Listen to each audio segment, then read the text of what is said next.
अस्सलामुअलैकुम वरहमतुल्लाहि वबरकातुहू। दोस्तों, क्या आप जानते हो कि हज़रत टीपू सुल्तान के भी बेस्ट फ्रेंड हुआ करते थे और उन बेस्ट फ्रेंड का नाम सैयद बुरहानुद्दीन हुआ करता था। दोस्तों, सैयद बुरहानुद्दीन हज़रत टीपू सुल्तान के साले साहब भी थे और रिश्ते में भी लगते थे, क्योंकि बुरहानुद्दीन साहब जो थे वो लाला मियाँ के बेटे थे और लाला मियाँ जो थे शाहबाज साहब के जमाई थे और शाहबाज साहब नवाब हैदर अली खान बहादुर के बड़े भाई थे।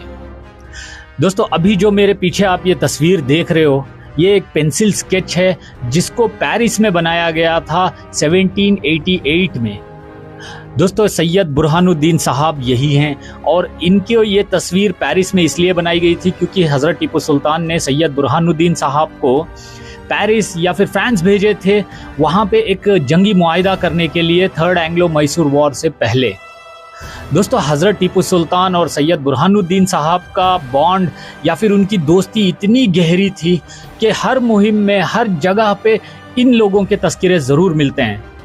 दोस्तों, सैयद बुरहानुद्दीन साहब बीबी रुकैया बानो जो थे, सल्तनत खुदादाद के जो मल्लिका थे रुकैया बानो, उनके बड़े भाई थे सैयद बुरहानुद्दीन और हज़रत टीपू सुल्तान के बचपन के दोस्त थे ये। दोस्तों, हिस्टोरिकल बुक्स में इस तरह से लिखा गया है कि सैयद बुरहानुद्दीन साहब की शहादत थर्ड एंग्लो मैसूर वॉर के शुरुआती दिनों में सत्यमंगलम के करीब में ही हुई थी और कुछ और रिवायात में इस तरह से लिखा गया है जिस जगह पे इनकी शहादत हुई वो जगह का नाम चंगम था, इस तरह से भी मेंशन किया गया है। दोस्तों, इस पेंसिल स्केच को फ्रांस में बनाया गया था, पेरिस में। तो यहाँ पे आप देख भी सकते हो, डेट भी लिखा है 29 अगस्त 1788। दोस्तों, सैयद बुरहानुद्दीन साहब की शहादत कुछ इस तरह से हुई थी कि जब थर्ड एंग्लो मैसूर वॉर के शुरुआती दिनों में सल्तनत मैसूर की जो फ़ौजें थी वो अंग्रेज़ों के ऊपर भारी पड़ रही थी, तो अंग्रेज़ों को चेस करते हुए सत्यमंगलम के पास एक बहुत ही बड़ी लड़ाई को लड़ा गया था।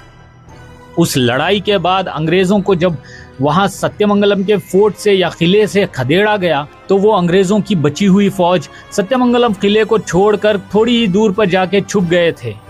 दोस्तों, कहा जाता है कि हज़रत टीपू सुल्तान ने सत्यमंगलम की उस लड़ाई के बाद में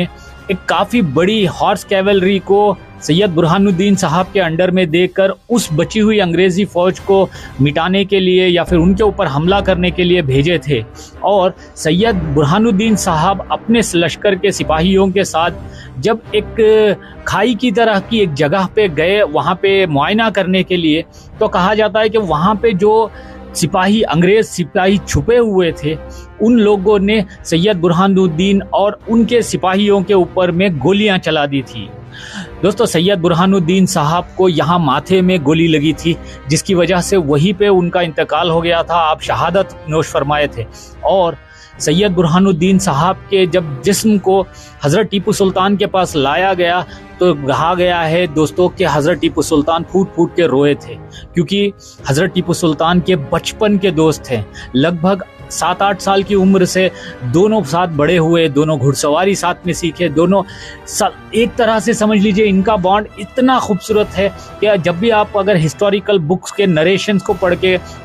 इन लोगों के जब रिवायात पढ़ोगे ना तो आप समझ पाओगे कि सैयद बुरहानुद्दीन कितना क्लोज थे हज़रत टीपू सुल्तान के। और जब सैयद बुरहानुद्दीन साहब की जब जिस्म को हज़रत टीपू सुल्तान के पास लाया गया उनकी शहादत के बाद, तो लिखा गया है कि हज़रत टीपू सुल्तान बहुत रोए थे। दोस्तों, सैयद बुरहानुद्दीन साहब के जिस्म को हज़रत टीपू सुल्तान ने इनकी शहादत के बाद वहाँ सत्यमंगलम के पास से श्रीरंगापट्टनम के लिए रवाना करवाए और श्रीरंगापट्टनम में आके आप देख सकते हो गुंबज में आज भी बीबी रुकैया बानो के मज़ार के एकदम बगल में ही सैयद बुरहानुद्दीन साहब की भी मज़ार मौजूद है। दोस्तों, सैयद बुरहानुद्दीन क्योंकि बीबी रुकैया बानो के बड़े भाई और हज़रत टीपू सुल्तान के बेहद करीबी थे तो उनको भी वहीं पे यानी कि गुंबज में ही मदफून किया गया है। दोस्तों, मेरे हिस्टोरिकल एनालिसिस से मैं आपको बताना चाहूँगा कि सैयद बुरहानुद्दीन साहब की शहादत एक बहुत बड़ा धक्का था हज़रत टीपू सुल्तान के लिए, क्योंकि हज़रत टीपू सुल्तान काइंड ऑफ अकेले पड़ गए थे थर्ड एंग्लो मैसूर वॉर की शुरुआती दिनों में जब सैयद बुरहानुद्दीन, क्योंकि देखिए सैयद बुरहानुद्दीन साहब बेहद करीब थे, बहुत ज़्यादा करीब थे, बहुत क्लोज थे आप दोनों। ऐसा था कि किसी भी मुहिम में जाने से पहले दोनों एक दूसरे से बात किया करते थे, दोनों एक दूसरे के साथ में प्लानिंग कर लेते थे दोनों। इसीलिए हज़रत टीपू सुल्तान हमेशा सैयद बुरहानुद्दीन साहब को लेटर्स वगैरह लिखा करते थे। दोस्तों, एक और बात मैं बताना चाहूँगा कि सैयद बुरहानुद्दीन साहब और कमरुद्दीन, जो बाद में चल के जिन्होंने गद्दारी कर दी थी हज़रत टीपू सुल्तान से, कमरुद्दीन और बुरहानुद्दीन, इन दोनों के बीच में काफ़ी तकरार रहता था हमेशा से। देखो, सैयद बुरहानुद्दीन साहब हज़रत टीपू सुल्तान के दोस्त और साले साहब थे, और कमरुद्दीन हज़रत टीपू सुल्तान के मामू जान का बेटा था। तो आप समझ सकते हैं कि दोनों रिलेटिव्स हैं, दोनों रिश्तेदार हैं हज़रत टीपू सुल्तान के, फिर भी दोनों के बीच में अनबन रहती थी। और उस अनबन को लेकर भी हज़रत टीपू सुल्तान ने काफ़ी बार लेटर्स लिखे हैं, और सुल्तान के कुछ लेटर्स को जब मैंने पढ़ने की कोशिश की, उनको एनालिसिस करने की कोशिश की, तो उनमें ये बात साफ नज़र आती है